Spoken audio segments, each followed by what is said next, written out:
banned whatsoever. So let's have a look at the decks, or, well, the classes that these players are going to be bringing then. HelloLeeroy has his Priest banned, and he has Warlock, Rogue, and Druid, and Duncan has Mage, Shaman, and Rogue with his Priest banned as well. So, similarly to last week in our first game when we thought both Priests were going to be banned, we are actually going to see both Priests banned, which is what we were discussing is probably the safe bet. Right. Yeah, it's what you want to get rid of.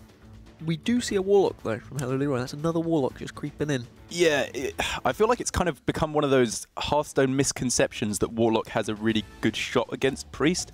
Because I think when you were first hearing about that matchup, it was before it was so important to have Prophet Velen and Mind Blast in the Priest deck, and the Warlock could just kind of out-heal with the improved hero power, healing you for 3 every single turn.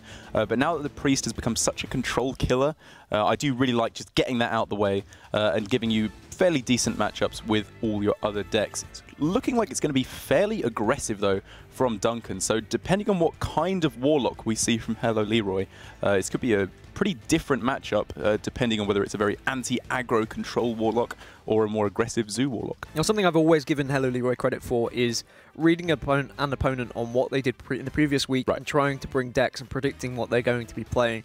HelloLeeroy and Duncan know each other very well. As you mentioned, they were both in the Premiership last season. HelloLeeroy's been in every season. Duncan finished 4th last season. HelloLeeroy, I think, got top 8. He didn't make the live finals. But either way, that's these two players. They know each other very well. They're very prominent in the Hearthstone Premiership here at ESL. And, well, they're both going to want to get a win. Unfortunately, we don't have a webcam for HelloLeeroy again, which makes me sad. Instead, we are moved into the kitchen of Duncan once again, which I always enjoy. Yeah, very nice room.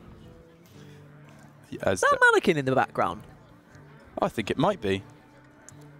A tailor. A tailor? I mean, it might be a partner or something. Either that or Duncan's making dresses in his part-time.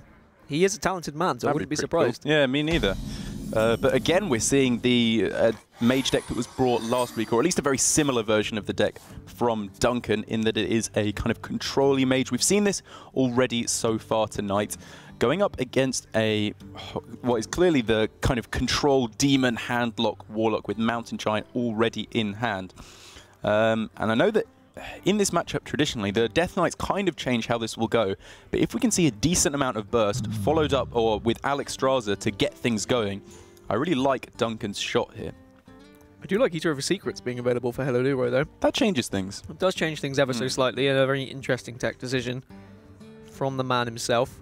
Still one of those tech cards, though, where it's far from an insta-victory when you play it against a secret. We're still going to have to get to the position where he's pushing a lethal and then destroying the ice block with the Eater of Secrets while pushing for lethal. And because this is probably a very high, a deck that's very high in removal from Duncan, I'm not necessarily sure that we will get to that position from HelloLeeroy. Yeah, I mean, Eater of Secrets was played most in mages, actually. That was when it came to shine very brightly, because it was used when you had that lethal opportunity. We haven't seen it too much in other decks necessarily, especially as of late. I've not seen Eater of Secrets at all in any really tournaments or even on ladder, personally. I mean, I think this is just playing into exactly what you were saying about HelloLeeroy. Last week we did see Duncan bringing this style of deck, and he's thinking, okay, I like my shot of playing Warlock in this tournament, especially against Duncan, but I'm not so sure about against that mage, so I'll lock down that matchup and hope that it can kill off some of the more aggressive decks that Duncan might be bringing. Well, it will remain to be seen whether that Eater of Secrets is going to be favourable for HelloLeeroy. It's whether... The old question for Eater of Secrets is, do you play it just for tempo and chow down on the secret when it is on board, or do you wait for lethal? So I think that decision will be very obvious for HelloLeeroy if we just see the ice block come down here, but I don't think we... Never mind. So now, yeah, the decision will be made from HelloLeeroy as, do I want to eat it? Do I just ignore it? I think you ignore it. Yeah, I agree. The Mountain Giant is too good here, and kind of I think the main weakness of this Warlock deck is going to be your opponent has an ice block on in play and possibly in hand as well, and they're going for Alexstrasza in to kill you with burn, and just making them have one less turn of ice blocks and killing them that way. I think it's probably your best chance of making sure that you can deliver that lethal and not be killed off by burn, which, as I said, is the biggest weakness. One Frostbolt having to be used just to stop this Mountain Giant from running a rampage. There's nothing that HelloLeeroy can do to kill off this Doomsayer, is there? It's got the Spellbreaker. Yeah, he does. Silence his own giant as well if he wants to make sure there's no body on the board. I'm trying to think if there's any instance where you can fill up your opponent's board completely and it would be better to silence the Doomsayer. Maybe it is, but overall it obviously doesn't make too much difference. Trust. Yeah, why wouldn't you silence your own minion and kill off the Doomsayer, I guess? Does the same thing, but you're removing a body. Yeah, there's no spreading plague or any kind of thing like that where it's disadvantageous to have minions on the board. I mean, I think it's trivial. Is keeping a 7-drop for a 7 health minion for Defile?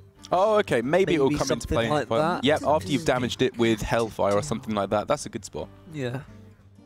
Potentially. Another Mountain Giant is available for next turn as well for HelloLeeroy, so really ramping up the pressure he's putting onto Duncan. And no Frost Nova available currently. But thankfully from Medivh's Valet still being available because the secret is there, he can deal with this first Mountain Giant.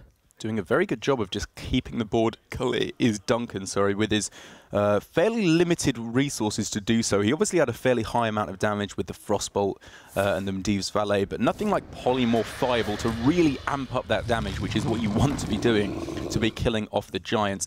And now because that was basically all used to deal with one Giant, this one is going to be significantly harder for Duncan to deal with and is very likely to be able to connect with face.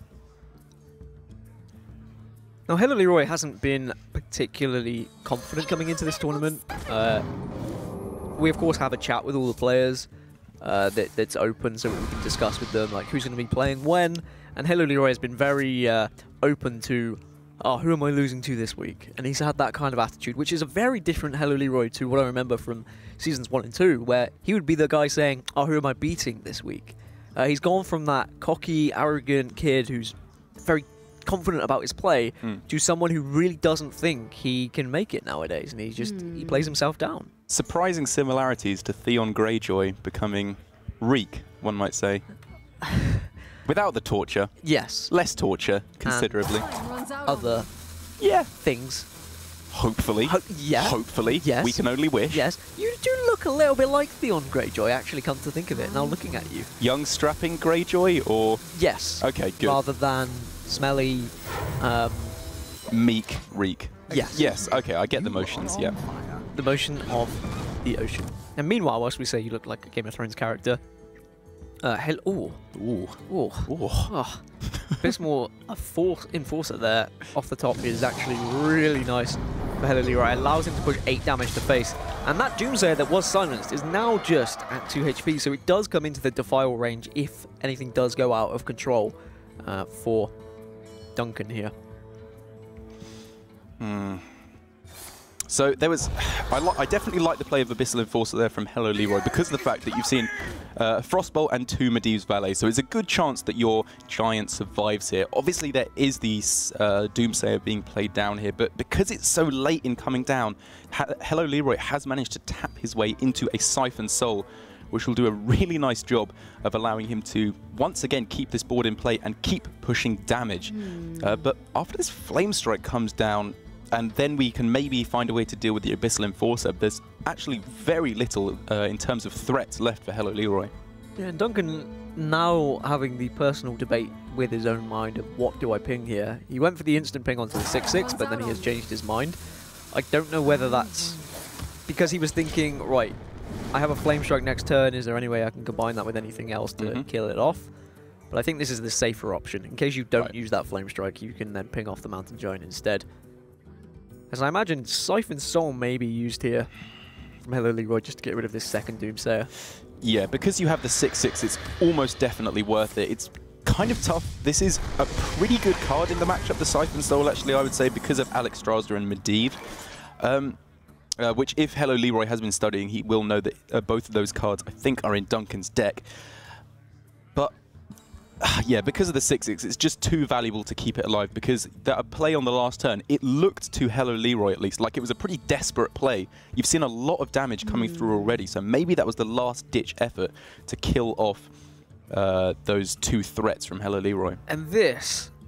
I mean, the pinging last turn would suggest that you want to ping this 8/1, but now with the Finance Portal, those 7 drops aren't really that great, and you don't really want a Flame Strike. Is there ever a world Is there ever a world where you play Medivh and you hit your Atish into the 8-1? This summer at your swingers. Is there ever a... Do you do that? That's the play I was looking at. I mean, you're down to 11, then down to 5 on the following turn. That's not really an amount the Warlock can deal. Something like Hellfire into Drain Soul, I guess, could be how you do it. Is the play he goes for because it develops a threat, kills off a threat, and it's very mana efficient. It was tough, though. I think it's probably the right play because you do have health regaining opportunities when Frostlich Jaina comes down. The only problem is, well, I say problem, it's something that Duncan won't be aware of, is the Eater of Secrets is there. Yes! 6 damage available, you can take him down to 5, but there's nothing else that can push damage just yet for HelloLeeroy. So it's going to be that surprise factor of the Eater of Secrets, which could actually win this game. Well, yeah, it's very likely going to be you get down your Blood Reaver Gul'dan, you're doing 3 each turn, and then, like you said, you follow up with the Eater of Secrets and hopefully kill them off in 1 turn. I think, basically, because of that tech, it really, really limits Duncan's options, especially because HelloLeeroy has the removal for those Water Elementals in basically just the Twisting Nether. That should buy him the turn he needs. And let's be real, how often in recent times have you expected as a mage for your opponent to have an Eater of Secrets? I'm going to bet that answer is going to be pretty much 0.01. That's ladder, though. It's slightly different in a tournament. But how much have you seen it in tournament play? Fair enough, yeah. It's small. Yeah, it's like Theon Greyjoy. It's small. Spoilers, by the way. Careful. Can't take you anywhere, can I, Theon? Goodness sake. It's too much like your Ramsey. I can't do this dynamic here. No. It was too traumatic watching it, yeah. Sorry. So now Frostlich Jaina is naturally the play I would lean towards. Yep. You're not under too much pressure. Blood Reaver Gul'dan is very possibly going to come down soon, which amps up the pressure. I think this is probably the opportune time to get it down. And now for HelloLeeroy, you just have to worry about these constant water elementals that are going to be spawning onto the board, and they are such a bloody nuisance, that's for sure. You really do want to be keeping them clear. Now, Defile is an option. There is a potential for a clear with Defile as well if you put the Farseer in. Does that clear? Yeah. Yeah, it does. Then you're giving the lifesteal effect, though, which you really don't want to do. I mean, you could go Defile into Drain Life. Ops for the Blood Reaver Gul'dan instead. This is really tough because you kind of want to be using a Twisting Nether on a couple of Water Elementals. But you don't really want to be doing that after you've made your demons, but I guess because only 1 is coming back anyway, it's not all too much of a sacrifice, and you really do want to be getting that 2 damage hero power in every turn. 3 damage, sorry. 3. 2 mana, 3 damage. Yeah. I didn't instantly correct you because I know that you were going to correct yourself, alright? Well, I was speaking quickly because I was gearing up to mute my mic and have a big old burp, but how was it for you? Stunted by the fact that I had to correct myself. I apologise. Thanks, man. And I do like HelloLeeroy taking initiative here by playing Gul'dan and just saying, look, I need to start dealing with as much damage as possible before this game gets out of control. But he really needs to find some way of dealing more damage to face because this 3 damage is actually going to be countered by the constant heals from Duncan. But from here on in, you can just Twisting Nether, sorry, and not play anything. You just don't have to play anything. Your opponent will be taking 3 every turn, and eventually you drop Hero Power in combination with Eater of Secrets and Drain Life, or Drain Soul, sorry, for that surprise lethal. And to be honest, I think that's probably the game plan you go down. Your opponent's turns become so weak otherwise. Or Defile. Yeah, okay. Defile could deal with it just now. As long as you're clearing the board, it's the same kind of game plan. Yeah. Plus the Dreadnought. But then you are putting something on the board that can be contested and that can be pinged potentially. You are, but you have the Siphon Soul, so I don't hate this line of play, especially because there's always the potential for the mage to generate more minions. So saving the Twisting Nether for one giant, really bad situation does seem like a decent way to go about it. But wow, the pickup of Blaze Caller, which is that is another elemental, a 6/6 lifesteal. This actually really changes the way this game's going. Yeah, now you have the Twisting Nether. Yeah. And then you go back to the game plan which you were talking about, which is hard to beat, actually, if you are Duncan. Oh, well. that doth change the situation. Kind of. I mean, if you or you put it to a race, you can either Alex Graza his face, and you say, I mean, Duncan's going to be relatively comfortable saying, I have an ice block, I've got another ice block in hand, I've got Firelands Portal as well, and 8 damage coming out from Alex. So naturally, I think he would go for the offensive option. I think I might disagree, because although your opponent will be healing for 3 every turn, that's basically a given, because that hero power is probably better than any card they can play. Whereas you might be healing for 3 each turn. It's kind of, you don't really know which way it's going to go. But wow, this is all of a sudden, you can fit both Drain Souls and the Eater of Secrets in as well. Drain Life. Drain Life. I knew it was one of those. Thank you for correcting me there. It's like the Pirates, how they're all basically called the same thing, and Drain Soul, Drain Life, Life Tap, Life Soul. Can Drain Life go face? I think so. Yeah, it's just not, there's no colour to it. Oh no, it can't. No, that's... I'm such a dum-dum. You're not. Thanks for correcting me. I mean, it sounds like I've arrogantly corrected you by making you correct yourself, but I really haven't. I was just begging the question because it's of course not green, so that means he can't play it right now. I do apologise for that. That does change the way this game plan goes. Well, it changes the efficacy of your game plan, but I think you're still going all in on the same game plan of dealing 3 damage to the hero power to your enemy hero every single turn, finishing them off with Eater of Secrets. Now do you Alex Straza, because you have a 5/5 on board. You Alex Straza yourself. Really? What? Okay, I think you Alex Straza face. I don't think you're saying it because you can see the Eater of Secrets, right? Yeah, that's fair. But now for HelloLeeroy, what can he do? So HelloLeeroy can Siphon Soul the 8/8, get rid of Alex Straza, ping again, continue with the game plan, puts himself up to 13. He will be a little bit scared of burst damage. He's seen 1 Frostbolt though, no Fireballs as far as I'm aware. You could plonk a Mistress of Mixtures onto the board if you wanted to, and then kill it off, using Defile potentially. Oh no, it is Drain Soul, yeah. So I corrected you. It's Drain Soul, not Drain Life. Drain Life, you can do 2 damage to face. And Drain Soul. Right. Yeah? Okay, so we're there. Yeah. We got there in the end. Awesome. Thank you. Round of applause. Great. Solid job, lads. Woof. So taking a very roundabout way of doing this, really wanting to fit in the damage to face, because there was obviously the option to Siphon Soul the Alex Straza, Drain Life and Hero Power down the Tiger. But with this method, you've got that 3 damage interface, you're that much closer to killing off your opponent, and there is absolutely no way to generate a Water Elemental. How does Duncan win from here? Leeroy just wins in 2 turns.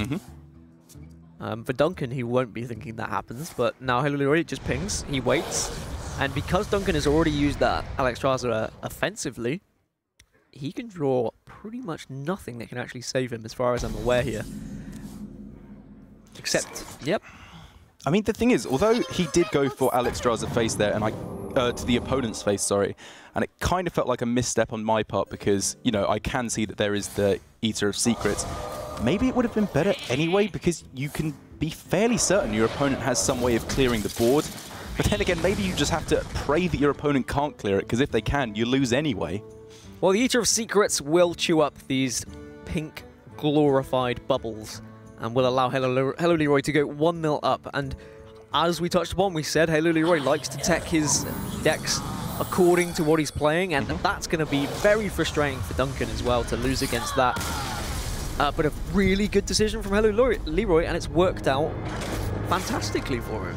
It has. That's kind of what you've got to be afraid of as the Frostlich Jaina kind of grindy mage, though. It happens against Priest. Clearly there it happened against Warlock, where you just don't have the ability to make any more elementals. That's really more a game plan against the kind of mid-range or aggressive decks where you make so many water elementals, you're healing up every turn, and they just can't do anything. So now that that deck is out of the way, though, it's starting to look, I think, a little bit better for Duncan with that mage. Hopefully he can line it up against a more aggressive deck where I think it is more at home. And we'll forget about Drain Life, Drain Soul. About what, sorry? Yeah, great. Okay, good. Glad we're in agreement. Rogue and Druid left for HelloLeeroy, and Duncan still has Mage, Shaman, and Rogue. So now is the question of Duncan of just putting that game behind him, because it can be very easy when playing Hearthstone to get frustrated and to get annoyed. Is that so? Yes, I believe it is so. Do you know so I'm told. Something else I've noticed is that we both have the same vein in the middle of our forehead. Big old vein, yeah. I think that might be from the drainage situation in the previous game. But we move on. We move on into an interesting matchup here. It's a rogue mirror in terms of classes, but not in terms of decks. This very much appears to be a miracle rogue from HelloLeeroy. The hallucinations sometimes run in tempo rogue, but the questing adventurer is definitely a miracle rogue exclusive. What? No, I like it. Thanks. It's like when consoles have exclusive titles or something. Yeah. Like, it's an exclusive, only available to Rogue. Well, Miracle Rogue, because Miracle Rogue, yeah, because it's available for all rogues. Right. Miracle Rogue's name. Well, it's available for everything. Yeah, but it's exclusive. Exclusive. Well, we're going to see Swashbuckler into Swashbuckler in the Battle of the Pirates early on. We're going to see a really big questing adventure as well, it would seem, with coin and counterfeit coin. Probably on turn 3 or 4, depending how much you want to play around the Valspine Slayer, probably as aggressively as possible. So getting that out on turn 3, I would imagine. Yeah, you want to get out as early as possible. In this matchup, because we don't really see saps as much nowadays, just building up a big minion can really help. Although I have seen lists, miracle lists, that do have saps. Yep, it's still floating around in the more aggressive variants that run like Cold Blood and Firefly and stuff like that. Shiv is an interesting option as well for HelloLeeroy, just another draw mechanic. Of course you don't need it now, but it's... the real thing in this matchup is how Swashbuckler can affect it with what you actually get. Sure. And how influential it can be. And Shaku does the same as well. Yeah, and in terms of what was generated right from the start, it's definitely leaning towards HelloLeeroy. The Envenom weapon, although it's likely to be using up quite a lot of health to clear the board, being able to get rid of the mid-size stuff like Scalebane, maybe the Bone Mare itself, will be a really good way of keeping your opponent's board clear with spells and allowing your cards like the Questing Adventurer, maybe the Edwin Van Cleef, to start going face and closing out the game for you. Is it time to pull the trigger?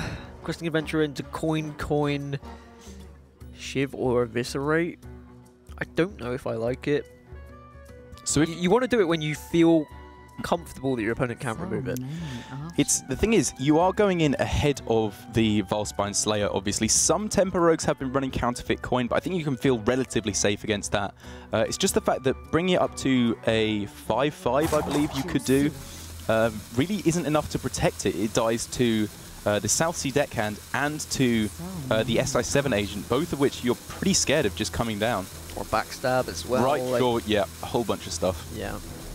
So taking it a bit slow. It definitely would have had the consideration would have been there, but I think there's too many options that it can be removed. So HelloLeeroy is going to be patient. Oh, hello. Well, clearly there has been a target deck from HelloLeeroy here. Yeah. And that may show later to be a very big thing. I think it will. I mean, the Miracle Rogue kind of struggles against that mage because it just can't find enough threats and will just run out of stuff, as we saw from Deathsea against Duncan last week, not quite able to close out the game. The only issue, I guess, for HelloLeeroy is you don't really want to show these Eater of Secrets. Just in case you do lose, you don't want Duncan to be playing around them. But I suppose with Duncan already seeing an Eater of Secrets in one deck, he may just be under the assumption of, well, there's likely to be Eater of Secrets in most of his decks, because clearly he's tried to target my mage. Give me a quest. So now we are most certainly going off with a Questing Adventurer. We've got the opportunity for coin, Eviscerate as well. Maybe in an ideal world we can pick up Prep here.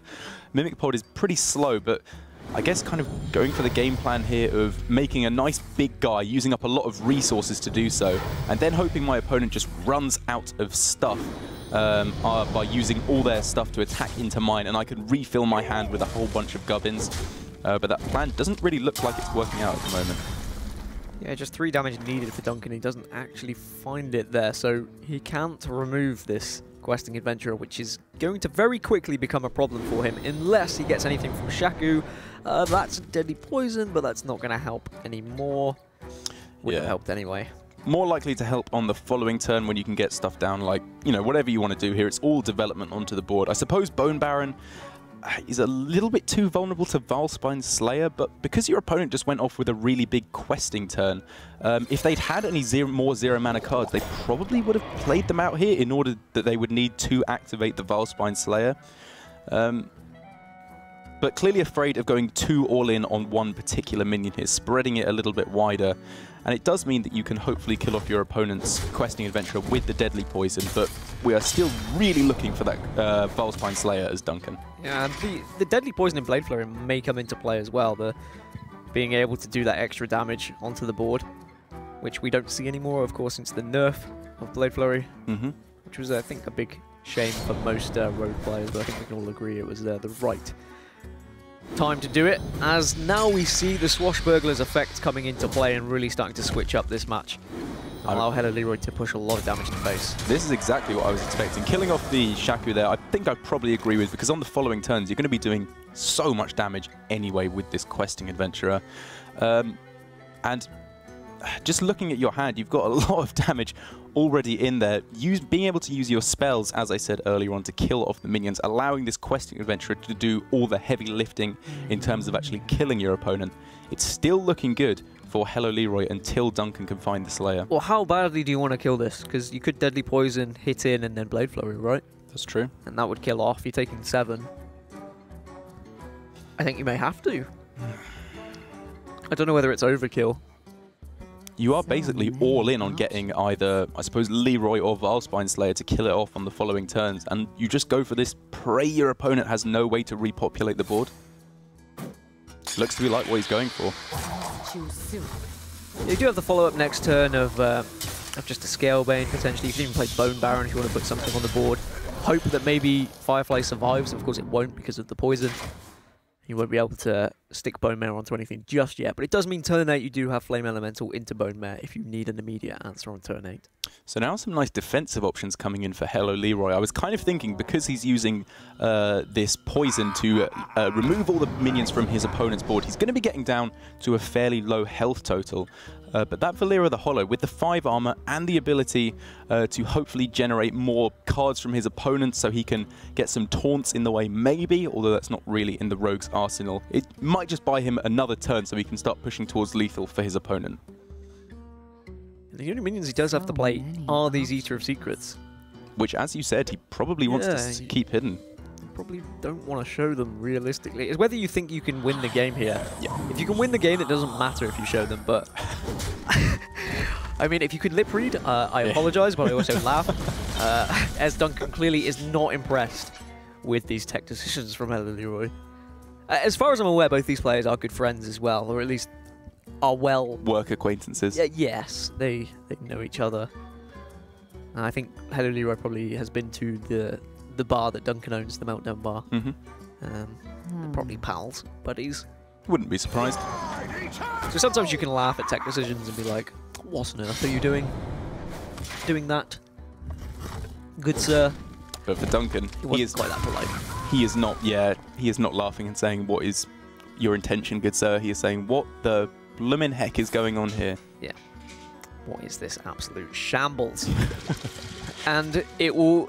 The problem with playing it now, it's not just revealing that you've got Eater of Secrets in your Rogue, it means that Duncan can say, alright, he probably has Eater of Secrets in every single deck. Yeah. So now, when he uses his Mage, he will be playing under the assumption of, my opponent has Eater of Secrets here, I have to play around it. The thing is, though, Duncan could kind of change the way his game plan is going to be working, but to be honest, all he knows now is that his Mage is really unfavored. He can't really change his strategy too much because the majority of the time you are going to be having to rely on Ice Block to keep you alive. And if you're not relying on that, you're having to use so many resources to keep your opponent's board clear that I'm not sure it works out well for you. So HelloLeeroy just needs to survive another turn before we can drop Valera. Ooh, that could be a moderately sized Edwin there as well in response, but he needs to clear off this Scalebane, which he can with Backstab and Shiv in combination with Bloodmage Thalnos, of course, and the Eater of Secrets. But getting Valera on the board is going to be very prominent later on if he were to draw his second Eviscerate. I think he's got another one in there. Potential Leroy Jenkins we have seen in Miracle Rogue, because actually on turn 10, double Leroy, 12 damage. Right. because if you've played Valeera, can be very good. Yeah, I mean, I was saying earlier on that Valeera is a very affords some very defensive options for HelloLeeroy with the turn of stealth and the armor. But like you say, the doubling the Cold Bloods or the Leeroy, it really does amp up the amount of damage you can push towards your opponent. And it's getting to the point where that will be very impactful, because only 18 health for Duncan. That's getting pretty close to what the Rogue can do to just kill it off. It's whether the Cold Bloods are even in. Have we seen a Cold Blood yet? Did we see any in Mulligan or anything? Can't remember. Because I have seen Cold Bloods be removed. Yep, for the likes of for the likes of Leeroy. HelloLeeroy playing Leeroy. That's one that's always got me, by the way. Really? That could be my Leeroy bell. I've got Toast Monster. Yeah, and if I say HelloLeeroy instead of Leeroy Jenkins, then I'll ring the bell. Awesome. Or I'll allow you to ring it if you really want. Oh. I'll move it a little bit closer to you. It's like Christmas come early. Duncan's got a Cold Blood of his own, though, and that's game over whilst we were talking about bells. We probably should have been looking at the screen, but regardless, Duncan finishes it off and ties this series up 1-1. The most important part of that game is he has now discovered that Eater of Secrets is available for HelloLeeroy in multiple decks. He will definitely have that on the noggin now as he goes into the rest of these series. We'll bring up the classes shortly to see what is left. I thought that would work. Yes, got there in the end. Rogue and Druid for HelloLeeroy, and Duncan has his Mage and his Shaman. So now I'm wondering whether Duncan will just queue in his Shaman to try and get a win. No, I don't want to have that discussion. Yeah. Stop me. Ask me a question. So I think the thing is for Leeroy here is he's going to be really upset because, you know, he was saying in that game he didn't want to reveal the Eater of Secrets tech in that Rogue as well.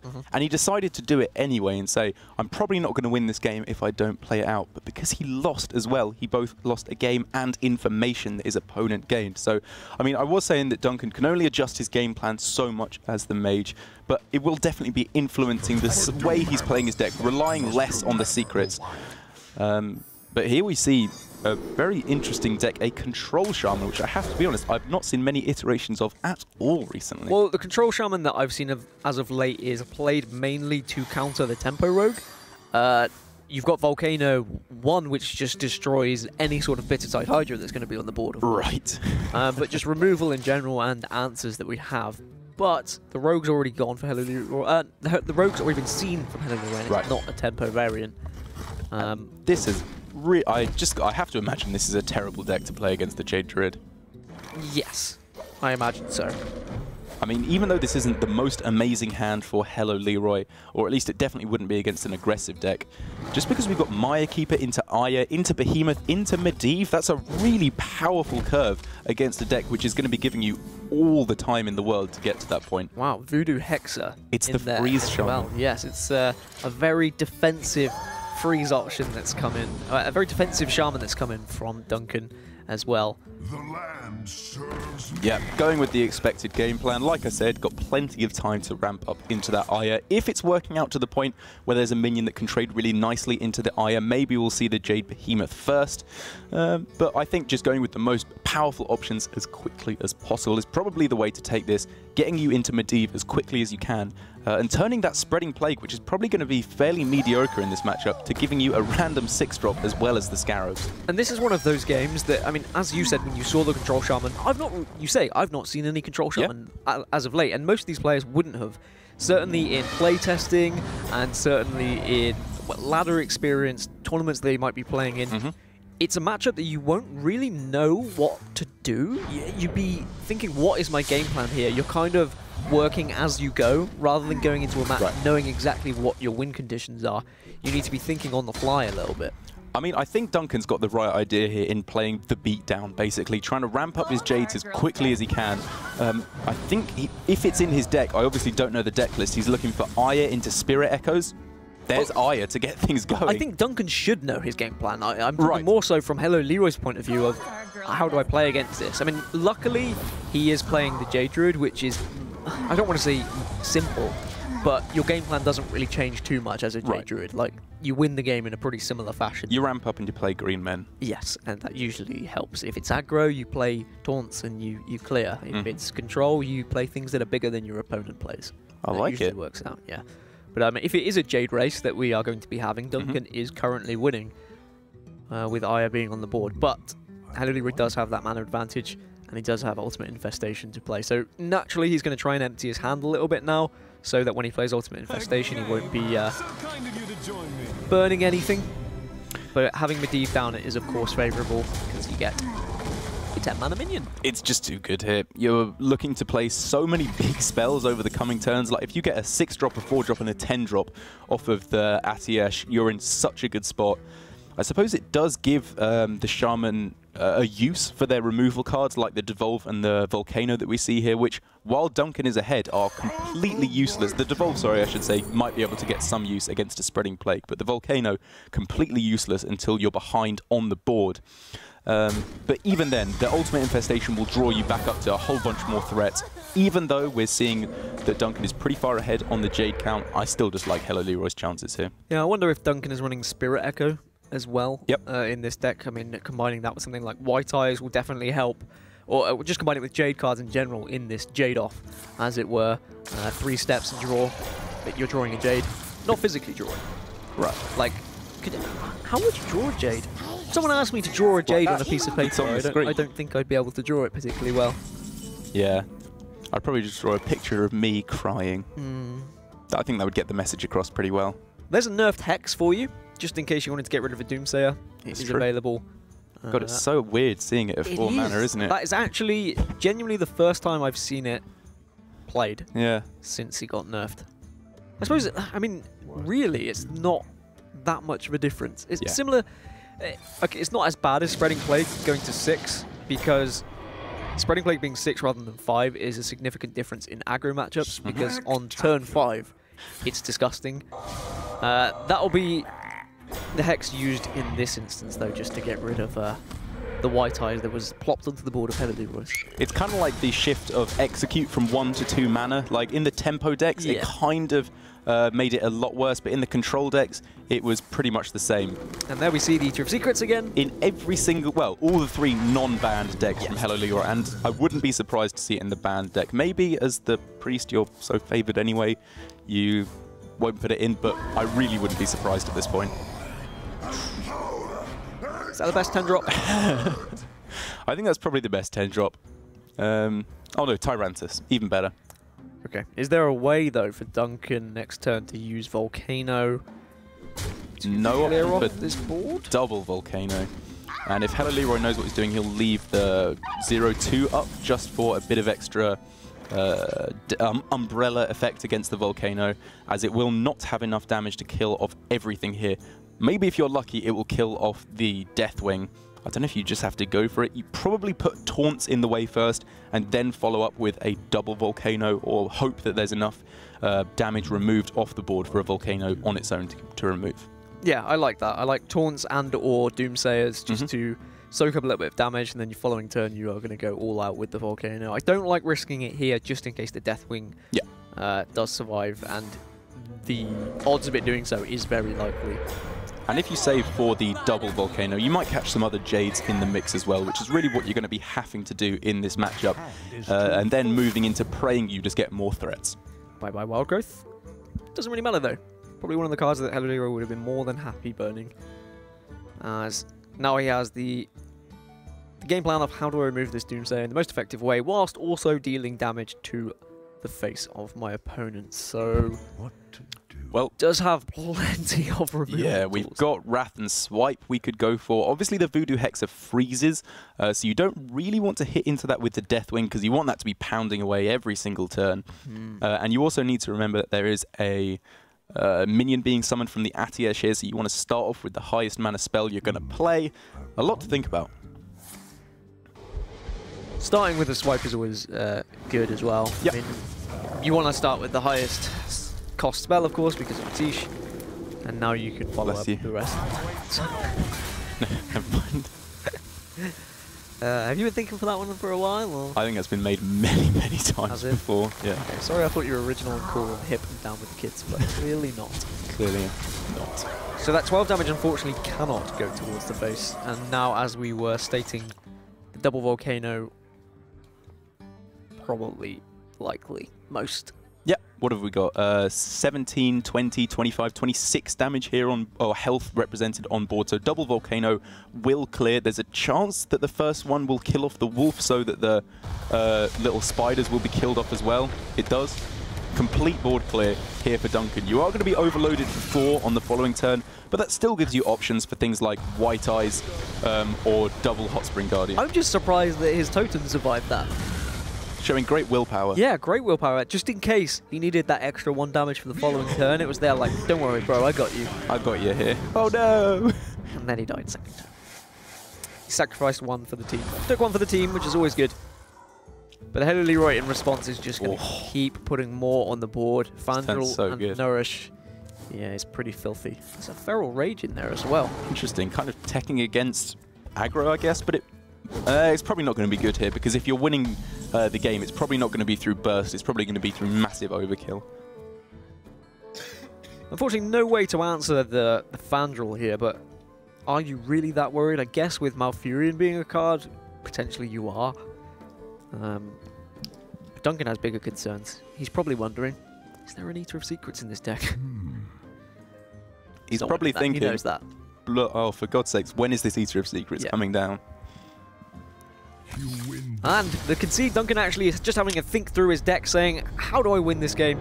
He felt like he was too far behind, and unfortunately the double volcano, giving him the board back, was not enough because HelloLeeroy continues to plop Jade after Jade after Jade to take control of the game. It's what I was expecting. It's what we were both expecting. I'll give you the credit there as well. That is not going to be a favourable matchup for the Jade Shaman whatsoever.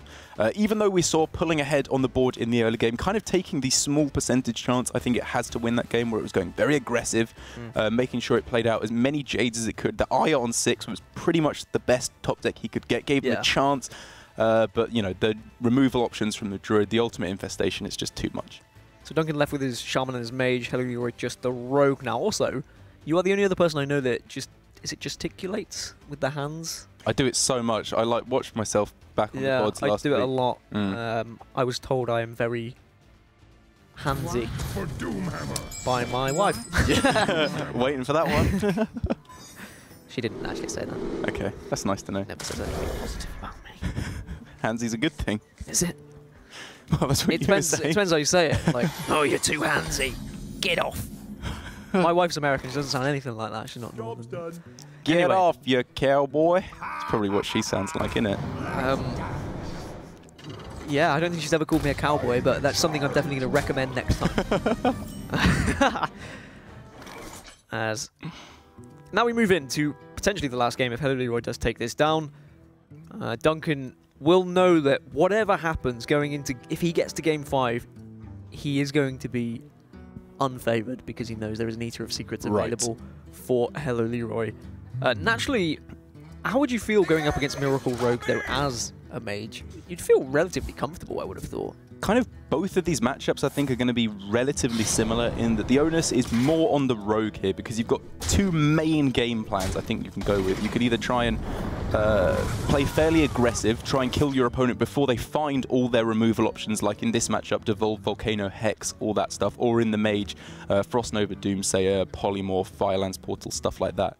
You can either try and kill them before they find that stuff, or you can play it very, very slow, try and get the Death Knight and start duplicating your giants, things like that, and have too many threats for them to deal with. And I'll be very interested to see which version of play HelloLeeroy takes in this game. I'm also interested to see the rest of Duncan's deck as well. And see what he has to offer, whether there's anything like a Spirit Echo in there, potentially. Which, I mean, the Jade Control Shaman that we saw maybe, what was it, like 2 months ago? I think that is the type of thing that had Spirit Echo in. Right. Yeah, it definitely felt like that beforehand. That was your win condition against control, is that you just had insurmountable amounts of value. But contrary to the... Good word. Thank you. Contrary to the Jade Druid, that value comes in quickly as the Jade Druid. You're playing giant Jades every single turn, whereas with the Shaman, it takes a lot longer to get rolling before you're making the kind of 10-10 Jades. As Limp Bizkit once said, sometimes you just have to keep rolling. Is that right? Yeah. You know that song, don't you? I mean, I've heard of Limp Bizkit, but I don't know really who he is. You don't know the song Keep Rolling? I'll keep rolling, rolling, rolling, rolling. What? Yeah. Yeah. Okay. Yeah, I've heard of that song. I didn't know that was Limp Bizkit. That's the closest I'm ever going to be to being in a band. So that was a moment that we can both enjoy and later we can embrace and memorize it. I'm not going to bail you out of this one, mate. This is your own dark road you're going down. I like going down dark roads. So this kind of feels like the main... one of the main points where HelloLeeroy can define what his game plan for this game is going to be. I would imagine that he's not going to be playing out the Questing Adventurer quite yet. It's too early, especially because the Doomsayer is there. But on the following turns, he's probably going to leave it for a little bit longer because he can draw so many cards with the Gadgets and Auctioneer first, and then hopefully try and play Threat turn after turn. Because in this instance, it would be making a Questing Adventurer. It's probably answered, and then what do you do? Yeah, like, and that can be the problem with Rogue many a time, is that you commit so much to something like an Edwin early on, and then if it's answered, it is very difficult to get back in the matchup. But now HelloLeeroy has one hell of a turn with Auctioneer plus an insane amount of spells. I don't want to say he's literally going to draw his whole deck here, but don't start that again. He is going to be drawing a heck of a lot of cards here. He really is. Double counterfeit coin. Pretty likely to find something like the other backstab, because both of those were generated off the Mimic Pod, or at the very least a preparation along the way. But even if he doesn't, this is going to be a very reduced Arcane Giant in cost, and hopefully getting him closer to Valeera the Hollow is the main thing I think that Leeroy is looking for, given his style of gameplay. Yeah, I mean, prep would be really nice. I mean, it would be fantastic if you could get this Arcane Giant down to be playable this turn. I only think the way you could do that is if you find both of your preparations as well as a backstab, potentially. There is one, so that train's going to start rolling immediately out of the station. And there's a second backstab. Okay, so yeah, this has gone pretty well for HelloLeeroy, but he is slowly but surely running out of time. And with Hallucination being one of those spells as well, I imagine he's not going to have time to be searching too much. Instead, he is just going to leave it just there. I think he's left on 9 cards. I think he might have left on Is that 10? 10 even, yeah. Or 1, 2, 3, 4, 5, 6, 7, 8, 9, 10. So the Hallucination would have made him, he'd draw a card and then get nothing off the Hallucination. So well chosen there to not play it. Going to be burning a card, but that's not too devastating. He's got a lot of the core cards like Valeera the Hollow, Valspine could be good, but mainly Arcane Giant, I think, is the big one. The Sherazin is interesting because in a lot of matchups, like against Warrior or a Control Warrior, you kind of want to be playing that really early on, resurrecting it as much as you can. But in this matchup, because of Hex and Devolve, I kind of think it's going to be a lot less valuable. Yeah, questing going isn't too much of a problem. You've used a lot of your spells already to make big questing, so I think just having the one is perfectly fine in this instance. He is going to search now from the Hallucination, see if he can find anything. Finders Keepers, is that? Just another small spell. Works in conjunction with both Valspine Slayer and, of course, your Arcane Giant and your Questing Adventurer. And another card that's potentially really high value if copied with the Valeera the Hollow Battlecry, being able to generate two minions with Overload could be really good if it's something big like an Earth Elemental. Could be a spell as well, right? I think it's just Overload cards in general. So you could find Lava Bursts. Oh yeah, that's fair. As well. Go for the burst option. I like it. More damage. I believe that is how the card works. I think you're right. Yeah, I think we're there. There's some of these cards that do come up that have never really been played competitively, but they just do turn up, and that's what's always what I love about expansions as well. You get these cards that people say, they're useless, they're not going to be used, but then it's in these situations where they really turn up and can swing a game. Right, yeah, it's not objectively that bad of a card, Finders Keepers. It's not really anywhere near the top 30 cards you'd put in a deck. And in an instance like this, where there was probably some pretty rubbishy options represented as well, it's probably the right pick, even though we didn't get to see the Discover. So still for HelloLeeroy, taking it nice and slow, wanting to keep back all the big valuable resources and threats for after Valeera the Hollow, because he's still got a fair few cards in the deck. He's not going to be fatiguing for a while, so he's hoping, I would imagine, to play big threat after big threat to try and get to the point where after Volcano comes down one turn, Devolve comes down on the next turn, eventually it will just be too many things for Duncan to deal with. Yeah, Duncan's hoping that HelloLeeroy overcommits slightly and plays maybe Questing Adventurers, Edwins, as well as the Sherazin being on board, and then the Devolve will really changed things. Hex now allows him to remove this Sherazin quite comfortably if he wants to get rid of it now. Combine that with the Jade Spirit, and then you're competing with this board nicely too. I think that's probably what Duncan's going to go for. It's tough. It's obviously not the biggest threat in terms of stats, but yeah, the fact that it can come back again and again is probably worth to hit it with the Hex. But I'm starting to get scared on Duncan's behalf of basically just being out-threated by when Valeera the Hollow comes down, which I think will just be right now, as soon as possible from HelloLeeroy. Maybe he takes a turn to clear up here, but he's really not under that much pressure at all. No, and Duncan's running out of resources as well. He's got clear options in one Jade Spirit, but he needs to be drawing into something more significant to really start answering this board and not allow HelloLeeroy to be in the position that he is, which is just having the freedom to wait until you start chucking stuff onto the board or start pushing damage with eviscerates potentially. Yeah, one of those instances where, with actually a lot of Death Knights, even though you're not getting the full value out of the Battle Cry, it's still worth it. You see it with Anduin when you're not killing many minions, with Gul'dan when you're not resurrecting many demons. It's still worth it because the residual effect is just so good. Second Volcano now for Duncan, which these Volcanoes could come into play if HelloLeeroy does start dropping Arcane Giants on the board, that's for sure. You may need both double Volcanoes, but we saw what happened last game when he dropped the double Volcano. He just couldn't get back onto the board afterwards. Yeah, really awkward numbers as well for Volcano, because you're very likely to see at some point Arcane Giant and then the Shadow version of Arcane Giant coming down on one turn. And if those are the only things in play, a single Volcano doesn't quite kill it off. Give me a quest. Yeah, Questing Adventure coming down first here. Mainly, well, not only because he had 10 cards in hand, so he probably wants to play a spell also to get these Arcane Giants down to 0, but you are going to be playing quite a lot of cards here, so why not put the Questing Adventure on the board? The big thing for HelloLeeroy here is not to overcommit though. He's seen those cards in Duncan's hand for quite a while now. He should have a relatively good guess that one is at least a Volcano. That's kind of the weird thing about the Shadow card that comes each turn is, you know, he could have just played it as a Questing Adventurer there, and obviously then you're thinking that's way too much committal into a Devolve.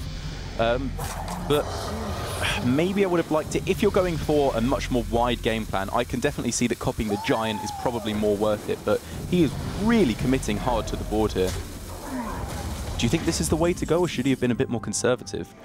I think because you essentially get a free Arcane Giant, you're okay. Right. As HelloLeeroy, the next turn, if there is the removal of double Volcano, which it has to be double Volcano looking at the board, you can then just restock and play 2 more Arcane Giants, and you're feeling relatively comfortable, to be honest. You're saying, well, how do you remove it now if you've used both of your big Volcano spells? And Duncan does have double Volcano, which does mean he can remove it. You trade in your 2/3 Jade Spirit first, just to make sure that there's no funky business.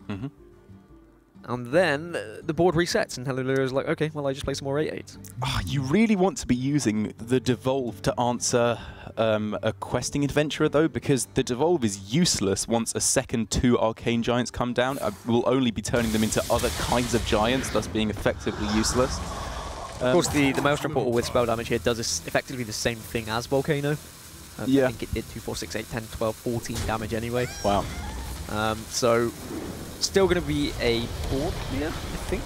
Keeping back a Volcano, though, which is the main thing, as an answer to It's not more Arcane Giants, but one of them staying very healthy here. I think this is closing in on lethal for HelloLeeroy here. Yeah, I'm wondering whether double... I think Duncan ran out of time there for what he wanted to do. I understand the thought process, but I think he maybe miscounted it, ran out of time, and has been punished by an 8/3 being left on the board. So I've got to be honest, I don't know the odds on whether you're more likely to get damage from Finders Keepers or Hallucination here. I appreciate your honesty.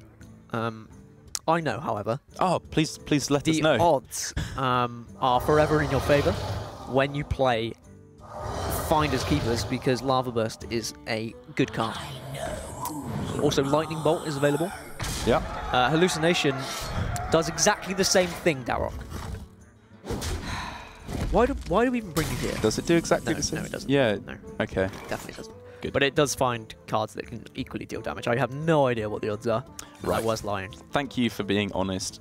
The pickup of Lightning Storm, however, is very, very nice for Duncan indeed to get that board clear he so desperately needed.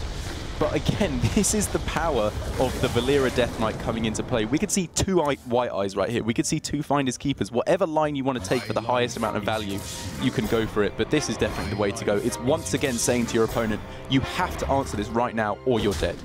Yeah, and the only answer right now is Devolve, but we've seen... Oh, okay, Lich King can't be played because you've just used your Volcano. So Devolve cannot keep you alive as far as I'm aware unless you get something that kills itself, but that's not going to be it, and that'll be Duncan falling, and he will be 0-2 now in Swiss. HelloLeeroy, however, brings himself back to 1-1. The not so confident HelloLeeroy this season maybe might be able to find some confidence in that. He'll certainly be happy with himself with the Eater of Secrets tech in that really helped him. And in general, he seemed to play that series very, very well. I mean, it worked out for him. He got a really crazy Auctioneer turn, found the Valeera the Hollow on time. But you've also, it's got to be mentioned, Duncan chose to bring that Control Shaman, and it really didn't work out for him. And I just don't really like it in the format that much. It's weak to Priest, it's weak to Druid, it's clearly weak to Miracle Rogue there, although that's not so broad of a deck. But it feels like it's probably not quite worth it to try and counter the aggro deck. And that's where the mind games do come into it in the ESL Premiership. I think Duncan has clearly tried to target something. I'm not exactly sure what as of yet. I think it's something I'm going to mill over and maybe have a think about. But he's definitely looked at HelloLeeroy and said, well, I expect this. Maybe he thought it was going to be loads of aggro or something like that. That's probably what it is. Which HelloLeeroy has done in the past. As I said, these players know each other very well, but regardless, HelloLeeroy is going to be the victor here. That's the third series finished. Hello. And now we will have one more series for you guys after the break. It's going to be Ball Control